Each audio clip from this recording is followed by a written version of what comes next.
with me, the thing I like about 40K is it just anything that brings out my little 8-year-old shithead, I have a fondness for. And like that's part of it. And it's part of why I liked Book of Boba Fett. Because I've described it as it feels like two boys in the sandbox with their toys together. Yeah. Absolutely. Yeah. And it's like I get all the criticisms about it. Oh yeah. But the thing I don't like about criticism now is that instead of going the most recent example of this, and oh god, it's all the third rails, the IGN review of Hogwarts Legacy, and they gave it a 9, and the whole interview was just rah, there's everything wrong with it. Like, how did you give that game a 9? And I'm like, yep, that's frightened game reviewer posture 100%. Because the minute they realized this is the score I want to give this game, they don't come at it from a place of strength. They come at it from, I'm going to get torn apart on the internet for this high score. So I'm going to show I'm objective by saying everything wrong with it. And it just fucking backfired, right? Like instead of saying, look, this is a nostalgia kick and I just can't quit Harry Potter. And they actually put a disclaimer on the review saying the purpose of game reviews is whether they're fun to play, not whether it's moral to play the game. And it's like, do we actually have to fucking say this? 1, 2, holy shit, this is what it took. Like, it took J.K. Rowling being a complete shit stain of a person for some major gaming website to go, reviews are about whether the game is fun to play. Right? Yeah. And I'm just, it's like, all right. And I was very upset at the whole freak out over that game, because I thought that the moralizing over the game took away from the legitimate criticisms of J.K. Rowling's public statements that have nothing to do with the IP, right? Mm-hmm. And that's another thing, getting back to, and you know, the big defense of J.K. Rowling is that this is just sexism. See how I brought it back to the topic? This is just sexism. It's not, she didn't do anything transphobic. She didn't say anything transphobic. They just hate her because she's a strong woman. And it's like, what? How do you get that? That's what they wanted to see. They don't look any further. Mm-hmm. You know, and that write-up in the New York Times was so, what am I reading? This is fiction. Like, the way they depicted her as, you know, they excised pieces of quotes she made about, I completely believe that trans people deserve dignity. She never calls them trans women. It's always transgender people. That's one tell, right? And then it's, I absolutely believe they are a vulnerable population. Okay, but you're doing things that are making that worse, right? Like, you're scaring people regarding the trans population. So you know they're vulnerable, and yet you're still doing things that make them more unsafe. That is fair to criticize. But, you know, the radical feminists she surrounded herself with, and that's a significant thing. They're not just gender criticals. They're, you know, trans exclusionary radical feminists.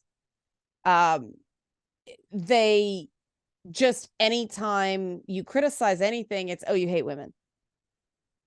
And that frustrates me so much because, you know, I basically got called a traitor to my gender for arguing the points with Anita Sarkeesian. And I fought so hard. Like, people are actually insulting me by saying, you're no better than Anita. You're just like Anita. One person, one person started nicknaming me red-haired Anita. And it's like, I don't even use the same methodologies Anita Sarkeesian. That's so rude. You have much better fashion sense. Okay, when I'm on video, I'm a schlub the rest of the time, but I I have always been worried that it was gonna, and this is why I didn't get into it sooner than I did, and why I've been really, really careful.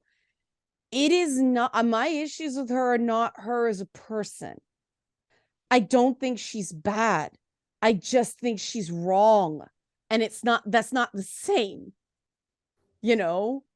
But don't you know that everyone who disagrees with you is supposed to be an evil bigot? Well, that's the other problem, right? Yeah. That it's just too easy to, and it historically, it's harmed movements. I mean, I took massive shit for pointing out that what actually turned the tide regarding women's suffrage wasn't the suffragettes bombing what, the governor's seat. That's what they blew up, right? Okay, I want to say this. I said it on Twitter, but I want to say it here. Suffragists were men and women who took the cause seriously. Suffragettes were usually the rich girls in the stupid harem pants costumes, because that's not ironic at all. And no one liked them because they were basically the Tumblr era feminists of their day. That's a fair comparison. Yeah. Mm-hmm. They were extremely radical. They were violent. They caused issues, and no one liked them because they set the movement back. And yet everyone's like, oh, the suffragettes, this and that. And we've lost the historical context. And the way I remember it is suffragette. Et is a French. You know words better than I do. Female. Et. Diminutive. Yeah. It's like Smurfette. Yes, it was a pejorative. It's basically French for young girl. It was a pejorative the media gave them, and they embraced it. Yeah. Whereas ist tends to be more inclusive, I guess. Yeah. It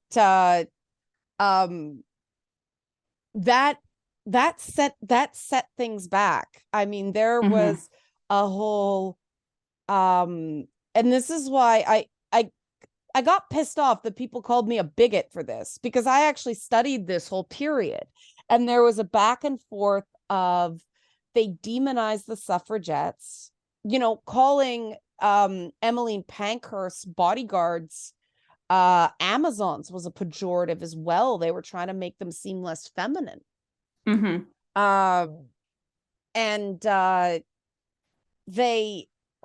The suffragette, it was a diminutive nickname the press gave them. They embraced them. But when they started getting arrested, they were branded terrorists. And then they started getting arrested, and they used that by going on hunger strikes, because they knew that they were basically playing off the sexism of the populace, where when they were blowing things up, they were the bad guys. When prisons were force feeding women in incredibly violent ways, oh, these poor women, it flipped right back. And they used that. And they were terrorists, let's be honest, in the classic sense. Well, they were using fear to get their point across. I mean, I think, Pankhurst and her bodyguards learning judo because the cops were beating them, among other things, right? So that's not part of it. But when you actually start bombing things, that's, most people tap out at that point. It wasn't until women started serving during World War I, because all of those, a lot of the feminist organizations of the first wave actually pivoted to the war effort at the outbreak of World War I. And so it was the women serving in military capacities that made people go, okay, if they can serve, they can vote. That's what did it, not the suffragettes. And we've romanticized the suffragettes, but they did get in the way. That is fact. And people who are radical protesters now get very aggressive with you when you point that out, because of course it suggests that their way of doing things is not the most effective one. but their way of doing things is not the most effective one. And no, it's not, but it makes them feel good. And it is also part of that, like I said, this fantasy of violence. Well, that's part of it, right? That's why we're here talking. When you brought up fantasy of violence, is that they do. Okay, this might be a bit esoteric, and I apologize if it's clear as mud. Women are not allowed to get angry and have it be considered feminine. Mm-hmm. Hopefully this is not a contentious statement for anyone. Well, I want to say this really just to elaborate on that. We did a whole series talking about feminine rage, and I don't know if I made my points as well as I could have. But in the comments, someone was like, "Oh, I think it's just a universal feeling." And it's like, no, because there is a difference between masculine and feminine and how it channels and how it looks. How it's expressed, yes, but there is also, oh my God, this is a side note. And I'm sorry to derail it really quick, but there's been a couple posts on Reddit recently asking the same question of why are mass shooters men and there's not many women committing mass shootings? And there's always a bunch of people in the comments going, oh, well, women are nicer. Women aren't as aggressive. Women don't hurt people. And I'm like, no. If a woman is hurt to the point where she wants to kill someone, she will kill the person who hurt her. And not she will, yes, it won't be society as a whole. It'll be the one or two people who hurt her. Yeah, and that doesn't necessarily mean that solving problems with violence is good no matter who you hurt. No, I'm just saying it is messaged as a personal thing as opposed to society hates you, it is against you. Yeah. No, that there's the only commonality, in case anybody's interested. The only commonality among mass shooters is a phenomenon called aggrieved entitlement. That they had what they considered to be some sort of status, or they felt like they were owed some status. It was either taken from them or they got sick of waiting for it. And they believe that anything is permissible, no matter how violent, to get that, to reclaim that status. That is the profile. That's the only commonality. Everything else, no, somebody doesn't fit it. And so for the record, there was a trans woman mass shooter who shot up a grocery store because she was worshiping a character from Danny Phantom and thought that she needed to commit a sacrifice in order to be with her fantasy waifu. Yeah, and I think that when you hear that, any reasonable person goes, yeah, the fact that she's trans isn't the issue there. No, right? No. And like I certainly didn't want to make it about that, but it's like I spend a lot of time in the weird parts of the internet, which is how I know stories like that. You know that song, I don't like Mondays, tell me why I don't like that song? I don't. The silicon chip inside her head gets switched to overload, and nobody's gonna go to school today. She's gonna make them stay at home, and daddy doesn't understand her. They always said she was good as gold, but you can see no reason, because there are no reason. What reason do you need to be shot? It's a song about a female mass shooter based on a real thing where a woman was shooting at school children, and when somebody asked her on the phone, why are you doing this? She said, I don't like Mondays. So female mass shooters happen. They're just rarer. And that's why it's really important that we get off certain identifiers. But of course, that's not the world, right? No. That isn't the world. The world we live in loves our identifiers. Yeah.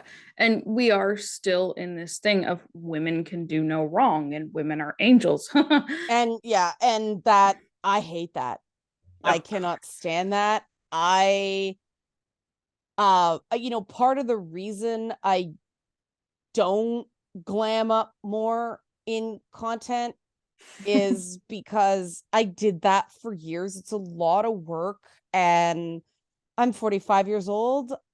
I am not gonna be that for a lot of people, and so why not do something different?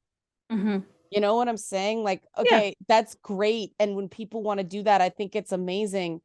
I just this whole culture of only being able to say one thing is good at a time drives me nuts. It's like, why were there so many roguelites all of a sudden in gaming? Well, because roguelites had a moment.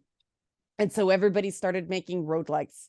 But after everybody was making RPGs, after everybody was making shooters, after everybody was making action platformers, and so on and so forth. And it's a follow the leader thing. And look at YA. It's Twilight, or Harry Potter actually led to Twilight in a way, because it got everyone into fantasy, which led to a whole vampire trend and a whole werewolf trend, which then led to a very short mermaid trend. And then the mermaid trend was not long enough and not good enough. And then it was angels, which is actually still kind of going on, which has now evolved to adult women who want to fuck spider monsters. CYA is one of these spaces that the spider monsters are specifically like Kindle monster fantasy romance. That's really interesting that's the thing. I'm gonna be clear, the spiders are kind of like a subgenre. It's just they stand out to me because it's okay. But I do think it's interesting because historically, right, during periods of sexual oppression or sexual repression, ding ding ding, Victorian times, horror and communing with monsters takes a big uptick, and we're getting the post Me Too books now. And I think part of it also is this hatred of men a lot of women have. Okay. So it's like their fantasy, they don't want men. They want something masculine, but they'd rather have the physical monster who looks and acts like a man most of the time, let's be honest, but isn't actually a man. And I think there is something that comes from extreme black pill feminism where it's like they hate straight black pill feminine women hate that they're attracted to men. Yeah. And so it has to be a giant ice planet blue barbarian. Oh my God, how is Ruby Dixon popular? It has to be a giant alien. It has to be a monster. It has to be a dragon shifter. It has to be something other than a human man. That's interesting. Because otherwise they cannot handle it. Well, that also explains why they don't understand why trans guys are so pissed off that their entire identity is being not considered, because the subtext is, oh, you're fine because you're not really a man, missing the entire point of dignity for trans people.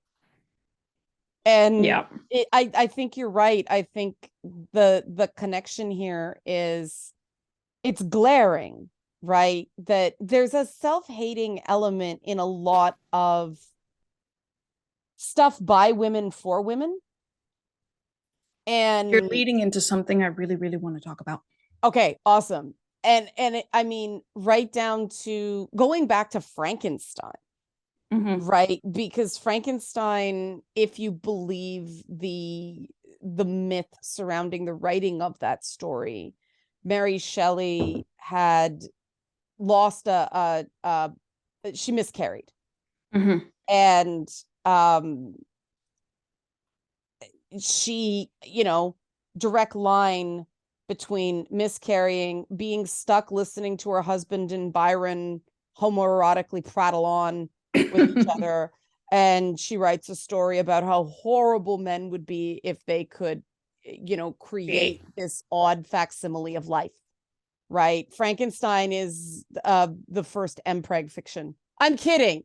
You're not wrong. No, but it is about men and the ghastliness of a man having this creation. He creates, Frankenstein calls him father in a lot of, or creator in a lot of interpretations, and he abandons them. It works on a lot of different levels. And then we get into the funny thing of the monster's not named Frankenstein. The monster is the monster. Frankenstein is the doctor is Frankenstein, not the monster. It's Frankenstein's monster. Yeah, it's Frankenstein's monster. It's not, the monster is not named Frankenstein. And then we get into young Frank. So was it young Frankenstein? It's Frankenstein. The Gene Wilder one? The Gene Wilder movie, yeah. Yeah. The one where they sing Putting on the Ritz. Yeah. But probably one of the funniest covers of that song. Yes. It's a great movie. It's silly, and I have no idea how much it holds up, but I love Gene Wilder. But yeah, there is this self-hating element in stuff. I mean, Harry Potter's got it too, right? I mean, God, Harry becomes an Auror, and Ron becomes an Auror, and Hermione becomes middle management, and Minerva McGonagall's career is like half the length of Dumbledore's. Like, what the fuck is going on in this book? It's just so strange that stuff by women, and of course, J.K. Rowling calls herself J.K. Rowling, not Joanne Rowling, because the whole thing in publishing that books with a masculine seeming name sell better. Yeah, as I recall, the publisher told her, well, we don't know if boys will read a book written by a woman. Yeah. And that's still a thing in middle grade fiction. And that's gotta fuck with you as a creator. Can you imagine? Oh yeah, you count for less because of your gender. Now go write a book. And I mean, she just, instead of that is my issue with the whole Robert Galbraith thing. Because okay, she wanted accurate criticism. She didn't want to dine out on her name. Female? I mean, Agatha Christie is one of the biggest names of crime novels. Why not create a female pseudonym? Yeah. Because she just can't kick that women are less. I mean, we knew it was her from the very beginning. It's not like there was any hiding. Well, that butchering of adverbs is singular, but it leaked, right? And it was going to, and I think it was pretense. And I have no problem writing in persona. I mean, Stephen King did it too with Robert Bachman. And he did it to write a different kind of book. And in that case, it was because a Richard Bachman book is very different than a Stephen King book. Which is fairly common in writing, where it's like, even indie authors will do it because it's like, oh, I want to write this kind of book, but then I also want to write this kind of book, and I don't want them to cross over. Yeah. So you just have a different name. But I mean, we look at the number of things in stuff written by men, created by men, that no one feels the need to explain desire in those stories. When something has any sort of feminine involvement, it's like the desire has to be explained as opposed to being treated as valid on its own. And that, I don't know how to feel about that, because on the one hand, it's like, well, I kind of wish that some male-focused stuff actually explained why the hell they're boffing all of a sudden, but I don't know how to make the shift so it's equal. I just know it's very telling that it isn't equal. Does that make any sense? Yeah, no, I get it. It's this female justification in a way. Yeah, it's I am ashamed of what I want. And I mean, this is why lesbian cinema is so damn important, because lesbian cinema ain't ashamed of what it wants, you know, and that's why that gay cinema from the 70s going forward just decimates the male gaze, because, you know, gay male cinema is a male gaze, but it's not the one people normally talk about. It's very different. And, you know, the use of camp, so on and so forth. But, you know, that's why I think people freak the fuck out over certain shows that are just unabashedly rolling around in, oh gee, women have a sex urge too, and it can be pretty self-destructive. You know, the fact that you can't even say She-Hulk without somebody freaking out, the fact that, you know, shows like Fleabag, it won a bunch of awards, but it hasn't seemed to permeate the popular consciousness the way, I hate using the word should, but the way one would expect, you know. And then you get stuff like Rick and Morty, where a lot of weird shit was going on in that show, and yet for some odd reason people were still shocked that one of the, you know, central people turned out to be a creepy sex pest. Oh, let me see how far back my eyes can roll in my head. Yeah. Like, why is that shocking? It shouldn't be. No, there have been jokes and incest jokes and everything in that show from the beginning. Yeah. It was always creepy. But because it's that guy humor, I mean, Family Guy's the same way. Family Guy does some twisted shit. Most people acknowledge that Family Guy is bad now, though. Really? Finally? Because holy fuck, you couldn't say anything against Family Guy for the longest time. I mean, maybe not most people, like the circles I run in. Really? Like the reviews I see. Holy crap, saying anything about Family Guy and you were just excommunicated. And it's like, this show, first of all, and then you start breaking it down, right?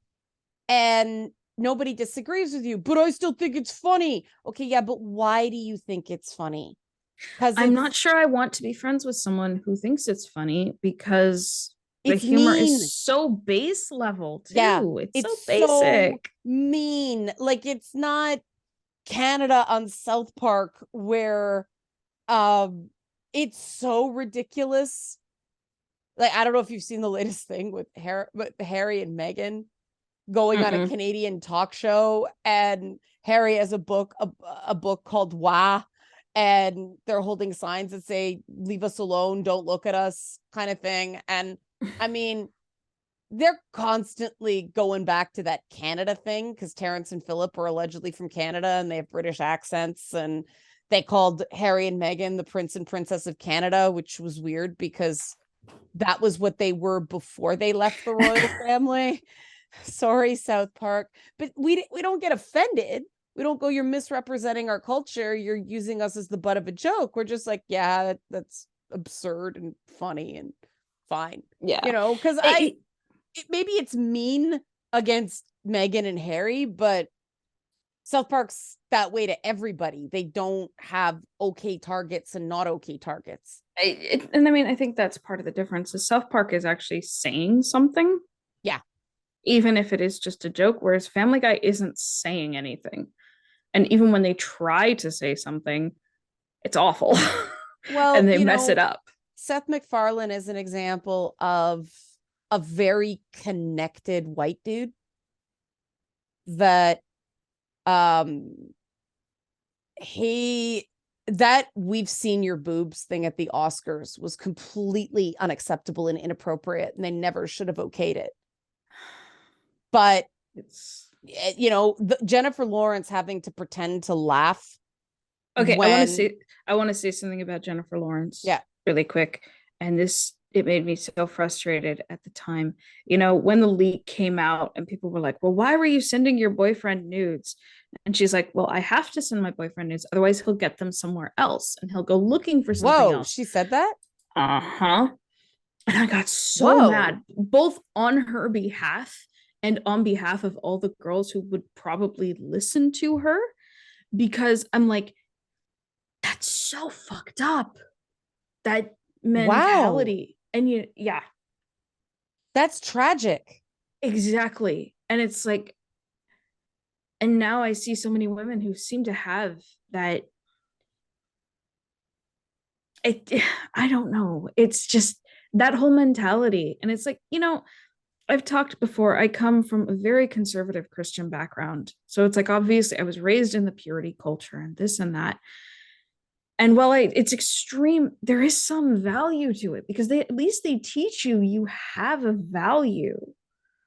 Some of them go the wrong way and they make it, oh, your virginity is your value. But some of them are more, it's you as a being, as your entirety. Those are very different messages, right? Because one, as part of the human experience, is not a permanent state. The other is. Yeah. And like, in a weird way, in some cases, I ended up in the better parts of those teachings, because I never understood the people who were like, oh no, I'm just keeping my virginity for God.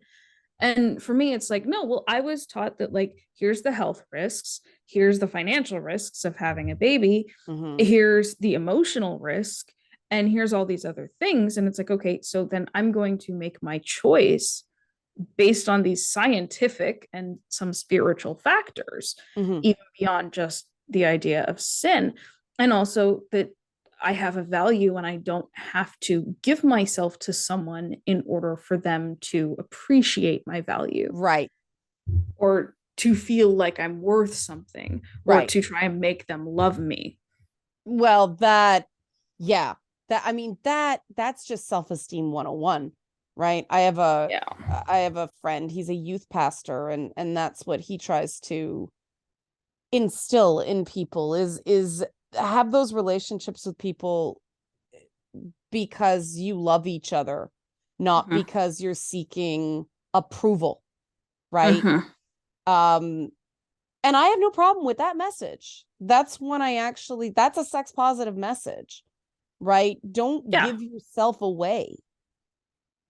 Just do it because you want to. And that's what's so sad about that Jennifer Lawrence comment, right? It's not, why'd you send your boyfriend nudes? Well, because I fucking wanted to. And I was on the understanding that these are private communications.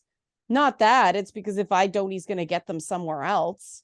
What the hell? That sounds like it's being done under duress. Yeah. And even if he's not forcing it, it's society.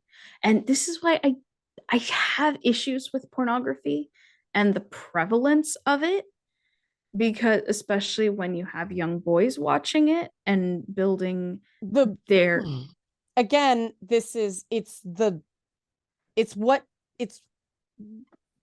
it's all the same. It's the same problem I have with romance novels, right? Like, why is this all the same? Yeah. Why is it all the same? I had a hilarious conversation on Twitter, Twitch, where I was like, I just don't understand vanilla porn. Like, why are these tropes especially sexy? Why are the plastic blondes sexy? It's not a moral judgment. I just don't understand. And some people agreed with me. Some people were sort of aghast, but they couldn't explain it. Right. And that's why I always like to challenge norms, because a lot of the time they don't make any sense.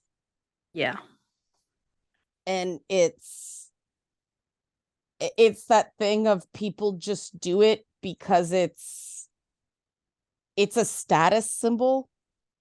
And that's when you have to look at, why are you criticizing this? Because I do think that we do have a problem with nerd media in general, that whenever something is not made for the primary comic book, formerly primary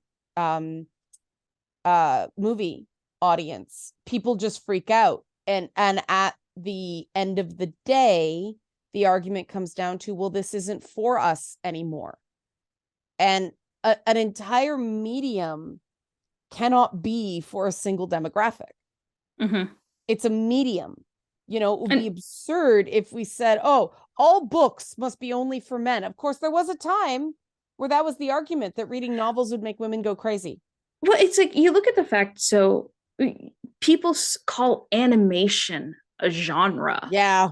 And it's not. No. There is such a difference between so many different kinds of movies that it's a medium. It's not a genre. Yeah, But people don't. a 12-minute short cartoon for kids like Cuphead is not a Disney feature that is legitimately an all ages experience. And it's like we used to understand this, and there used to be like R-rated animated movies, even in the US.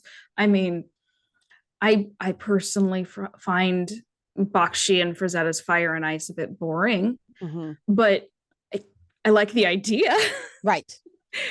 And I wish we could see more animated movies like that. I would love to see. There are some. I mean, the problem is the medium itself has been relegated to a children's media. Well, like even in Velma, they make a joke that, oh, it's code for adults who still watch cartoons. It's like, you're an animated series. And someone pointed out that Velma really was just trying to piss people off. Yeah, but Velma was one giant troll, which is why it worked. You know, it got really good numbers. I don't think season 2 is going to be, but this is the water cooler again, right? I hate water cooler television. I hate must-see TV. I hate that because they're creating content for it now. Right? Yeah. They're creating these things where they do something deliberately disgusting so morons tongue wag about it. And there's a YouTuber I follow who he studied marketing. Actually, I think it's they them pronouns. Okay. Might even be she. I don't know. So I'm just gonna say they. So they studied marketing. And so they recently did a video on Velma and said, I wasn't going to say anything. Okay. Because it's so obvious and it's so bad. Right. But the same attitude I had. Yeah, you all fell for it again. So now I have to say something. Interesting. And you know, they were very honest. They were like, you know, there's a few parts I actually liked. And they also said, you know, I'm left leaning. So some of these points appeal to me because of my political leanings. Right. And the channel is Negative Legend, in case anyone wants to check the video. I think it's one of the best videos I've seen discussing Velma. Yeah. So it was so nice to see someone actually being like, you fell for it. Yeah. And I'm like, yes, they did. Thank you. I mean, that's the way I felt about the reaction to She-Hulk, that the cause and effect got inverted there. It wasn't, oh, they baited the fans. It's like, no, they knew people were going to freak out. It was so predictable that they were able to make jokes because it happens every fucking time. And because it's cheap marketing. Well, it's the only marketing that works anymore. And True. As much as I find it distasteful, being distasteful alone is not enough of a reason not to do something. That was a terrible double negative. How do I put this? There's deliberately doing disgusting things because you want to examine the fact that people do disgusting things. And I mean, that's a genre in and of itself. Sure. I mean, which is that's valid. Right? I judge it, but it is valid. Well, it's why I defend the nurses in the Silent Hill 2. That was a game about sexual guilt. So, you know, objectified nurses in inappropriate, you know, that's not how real life nurses dress. That's how the sexy fetish nurse dress. It made complete sense. And there are a lot of people who say Pyramid shouldn't be in other Silent Hill games because Pyramid Head was specifically a Punisher with a head that's a phallus.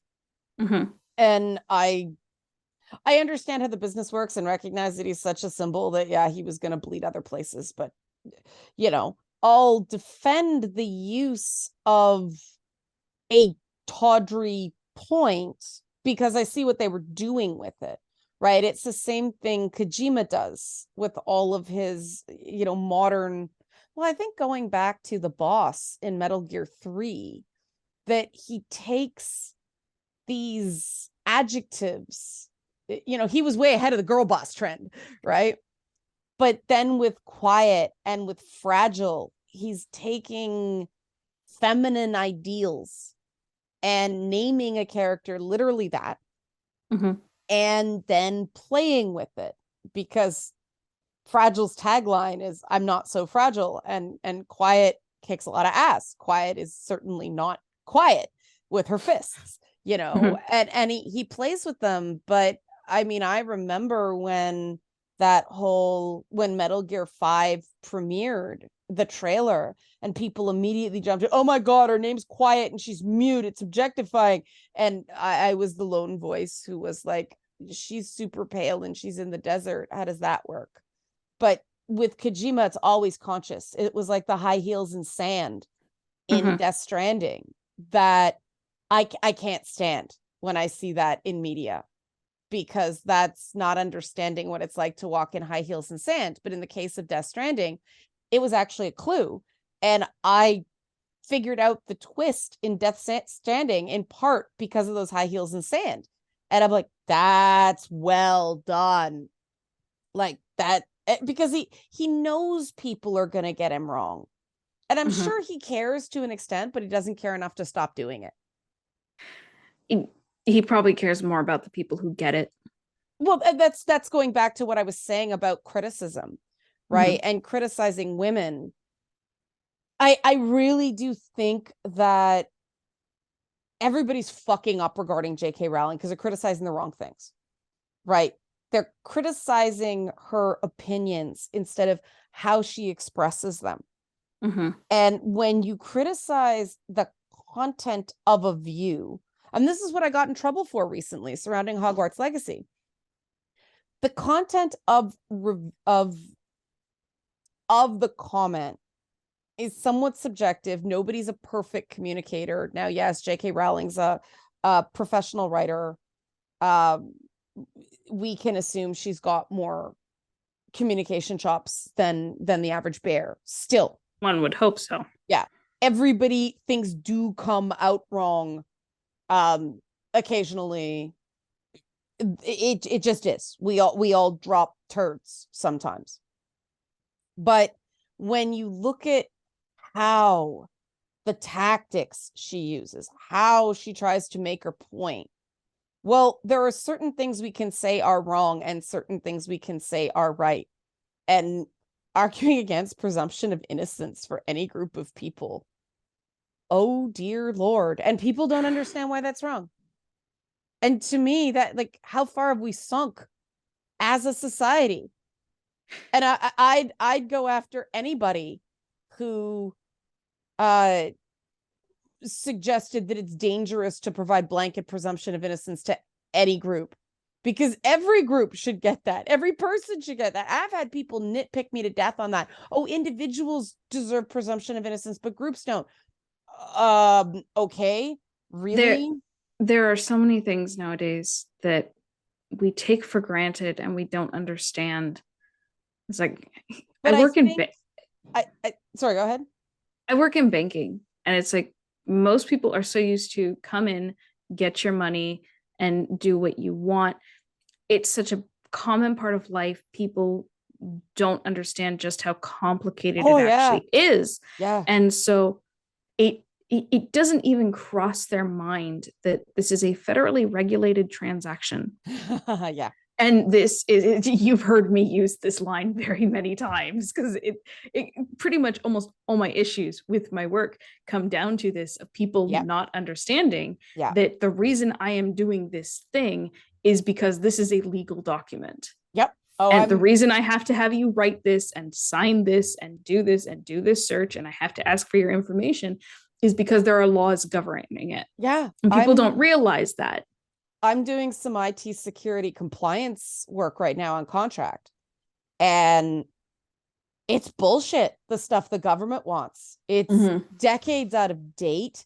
It's security theater, but they want it, so we have to do it. And part of the problem now is that people Emotional reasoning is rewarded, right? And that is what I think. If Hillary Clinton's people actually understood emotional reasoning better, why don't they? They're political consultants, but still. They didn't understand emotional reasoning when it came to a woman in charge. And this happened. This was a comment that I made fun of on a Feedback Friday, where, like I said, somebody went out of their way, lots of words, to basically say, you remind me of my mother and I hate my mother. That, unfortunately, is a comparison a lot of people make when judging women. And so people think their mothers are saints. That's the first problem. Their mother's a perfect woman, right? That indicates a person who hasn't individuated from their parents. But their mother's a saint, and so women who are like their mother, good. Women who are not like their mother, bad. Well, if you think your mother is a saint, you don't really know your mother, right? It's one thing to say mom's a good person, but one of the hardest things you have to do becoming an adult is recognize your parents aren't perfect. They're not saints. They do make mistakes. They're still good people. Squaring that circle of every parent fucks their kid up somehow. That doesn't mean they're bad parents. It just, nobody's perfect. And this is a particular problem because the mom is supposed to be the one that always soothes, right? Always wipe your tears away, tell you you're good. The mom, there's these stereotypes. And I find it stronger in people who didn't actually get the nurturing. That we joke all the time, for people who are not aware of this, that I'm not your mom, I'm your gay uncle. We do that in the It's Not Therapy groups all the time. Guys call me Gunkle Red, because it's true. Like, I'm not your mom. I'm not here to be your mom. I don't have that instinct. That doesn't mean I don't care. That doesn't mean I don't nurture. I just don't do it in that way. And I have zero interest in that, because the minute, and this is the children's author thing, right? It's, oh, she's everybody's mom because she made this story about, oh, it's okay to be different. It's good if you're different. Difference is magic. Here's my question. Go ahead. Is there anything in those stories that actually encourages individuality, though? No, because Harry's superpower is popularity. He's when he's not, like, okay, occasionally he's shunned for, occasionally, like, but fairly not like valid Hermione. Reasons. He's a jock. Yeah. He's the star player. Yeah. On the sports ball team. And he literally has one job. Quidditch is the stupidest sport on the planet. It is dumb. It is dumb. The fact that no matter what else you do, if you catch one little golden thing, most of the time he does it by luck. The problem with Harry Potter is he's lucky and he's popular, and that's the reason he wins. Yeah. It's there's, I think it was only in the 5th movie. I don't remember if it was in the book, but there's a point where Hermione tells him she only likes you because you're the chosen one. Yep. But I am the chosen one. It's like, you all missed that. Harry is such a boring character. That was when he was altered somehow, but the point still stands, right? I mean, the one thing I thought I got, it kicked me in the feels, and this is just a personal thing, that when Hermione was standing up for what she believed in with the house elf stuff, it was a joke. It was a joke, and what was stupid, and I just find it interesting that J.K. Rowling wrote that, and then when she takes a stand that people have issues with, she meals and cries and plays the victim. Does she not remember her own book? Maybe that's how she sees activism. But she's an activist now. Well, no, I think what I mean is, I think she sees it as you advocate for something and people mock you and give you a hard time. Okay, that's true. But, you know, like I said earlier, there were certain criticisms from haters. It was broken clock. They don't have my best interests at heart. They happen to be right this one time. But normally I don't listen to people like that because I'm never going to convince them. Right?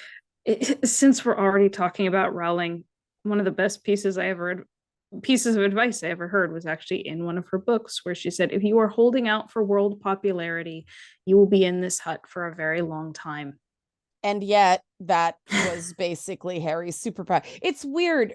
The stories she tells, because she cribs most of her plots from people like Dickens and Mervyn Peake and so on and so forth. There's a lot of unintended messages in her books. And I definitely think that that it's okay to be different was an unintended message. And it's weird because she recently said something about, I've always made bullying out to be one of the worst things humans can do. Oh no, that was in that podcast that's coming out. It's like, excuse me, what? Harry's great guy dad was a grade A bully and completely got away from it. And Snape spent his entire life being punished because he snapped by being bullied. What are you talking about that you've always held it up to be one of the worst parts of humanity? No, you didn't. She doesn't understand her own work. No. It's also because Snape spent all those years bullying Harry. Suddenly, when we flash back to him being bullied by Harry's father, right, it's justice. And it's not because Snape's line in, I don't remember if it's the books. I know Rickman delivers it wonderfully in the story. The lesson he's trying to impart to Harry so that Harry doesn't get dead thanks to Voldemort is life's not fair. Your blessed father taught me that. He's not trying to say this is good. He's saying this is what you're up against. So how, and the bullying continues. The Wizarding Society doesn't change very much. And this is fair criticism, right? And the fact that we have to say this is fair criticism when we're saying Dave Chappelle stops being funny when he starts on trans people, we don't have to say this is fair criticism. And the difference in treatment between Dave Chappelle and J.K. Rowling by the press, I find very remarkable in that it's worth remarking on. Right. And this is going back to what you said, is that things get dismissed as misogyny that may not be because of how many things are misogynist, you know. I think there is also a bit of a double standard. You're allowed to criticize a white woman, less so a black man. Except Chappelle has been getting drubbed. And I think it depends on the subgroup, right? Yeah, he's gone so far. He's quote unquote attacked certain other minorities who are higher up the oppression Olympic stack. And I'm using these buzzwords and I don't mean them really, but it's like trying to make a point. Well, that makes sense. It's the one thing I get what you're doing because you're trying to appeal to a certain group that you're trying to persuade. If you use the academic terms for what you're trying to describe, they will tune out. Yeah. Because that, and you know, fair. I understand why people tune out at certain words, but the difference between Chappelle and Rowling is Chappelle's comments that got everybody upset were part of a comedy act. Rowling's were her personal opinions. They are not the same. A lot of comics use personas. I mean, Kevin Hart got in trouble for the same thing. That's how he lost the Oscars gig. Now, it was a tweet, but he was channeling an uncomfortable truth at the time about how a lot of black men felt about gay people because of what the church did to people who practice the syncretic Afro-Caribbean faiths. There's a lot of gender bending in those faiths, and so they instilled homophobia in Black people who went to the good schools, right? Mm-hmm. And so that's what Kevin Hart was channeling. But of course, the bulk of a white audience doesn't get that. I know that because of where I grew up. And so the joke didn't land, and it landed at the time. It just didn't age well 10 years later. Right. But those, how many things do though? and that's why when it was like, dear God, it's a 10-year-old tweet. Are you serious? And he lost the Oscars, right? Like that hurts. Mm-hmm. Chappelle, has been pilloried. I don't see many people, they're defending his right to say offensive stuff. They're not denying it was offensive. Whereas Rowling, we get into this argument of, show me what she said that was transphobic. It's like, come on. Just come on. Presumption. She said, she argued taking away presumption of innocence from entire groups because it's dangerous, because she was so hopped up over trans people. She's spreading stuff about freaking an inmate, like a rapist who happens to be trans, but she couldn't bother saying anything about Roe versus Wade when it was repealed. Like there's an issue there. Give me a break. It's being treated as a very different thing. And I do think it is because she's a white woman and people feel more protective. And this becomes it's very difficult when you are a creator, because I do think, and this is the other side, and I want to go a little more, even though we're getting to the end of our 2 hours here. Not only does it make criticizing women harder and more complicated, it becomes harder to know where to put the criticism as a creator. Because it is so much more personal, the way people speak to female creators. Like Gina Carano is an example of, for some reason, she was seen as betraying someone with her comments with the beep boop bop pronouns and things like that. And, I got in trouble on Twitter for saying no one's required to be an ally, but I stand by that. No one's required to be an ally. And they were demanding allyship from someone who never signed up for that.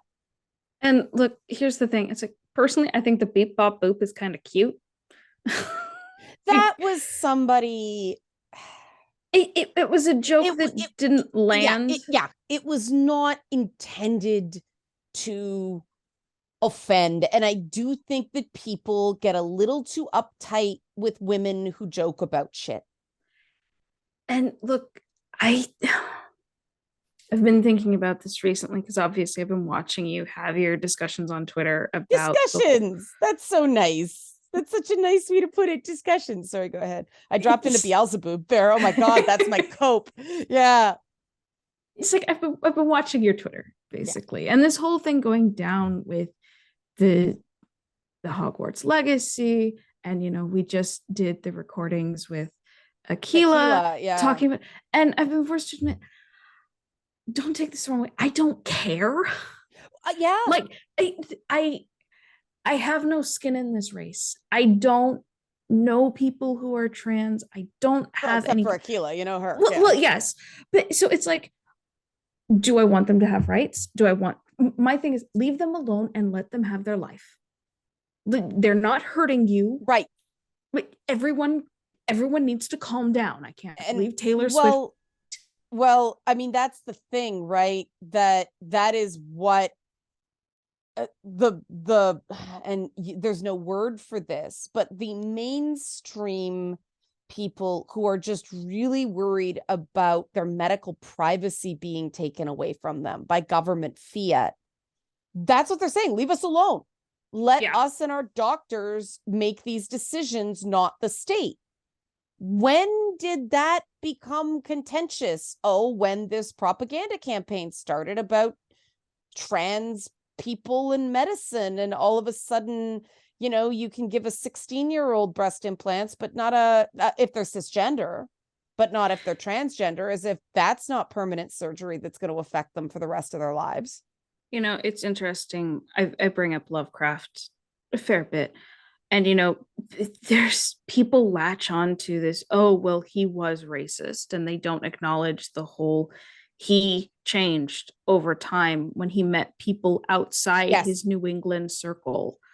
Dickens broadened his horizons similarly. Exactly. Yeah. And, you know, one of the last letters Lovecraft wrote before he died was saying, I see now that the perceived differences between different races and different kinds of people, it's only something that the people in charge foster to keep us fighting each other so we can't rise against them. Yep. And it's so frustrating when I see people say, oh, I don't care if he changed later in life. I don't care. He said this or he did that. And it's like, that's not giving anybody an exit ramp.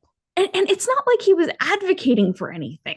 He was funny, just like, though, because the exact same people say, I don't care if he changed later in life, also argue me that, you know, not assuming everybody who reads a Roald Dahl book is an anti-Semite is different than, oh, if you play a Hogwarts Legacy, you're a bigot because Roald Dahl's dead. Like, you can't have it both ways, and it's the same people arguing both. Also, if you don't care if someone changes, then so there's no redemption. Well, there's no coming back. You're discouraging people from listening to you and learning. Yeah, because why should they bother if you're well, you're arguing original sin. Not and it's where you start that matters, not where you end up. Yeah, and it's like, I'm sorry, we've all said something controversial. We've all in this show. It's the tenure. I mean, I've given quite a few hot takes. Yeah, we both did. I think it sort of it became a theme to make the point. Right. And I think you're right that part of the nice thing about having content that anybody pays attention to is that you do learn stuff from the feedback. And you don't necessarily change your mind, but it's like, oh, that's why you think that. Okay, you know? Yeah. And that's why I still bring up so-called right-wing talking points, is because they're not all wrong. Exactly. And so it's like, okay, if I'm giving a hot take, might as well. And, you know, that's part of the appeal of Christianity to begin with, is the idea of redemption, of forgiveness of sins, because we all have things we regret. Okay.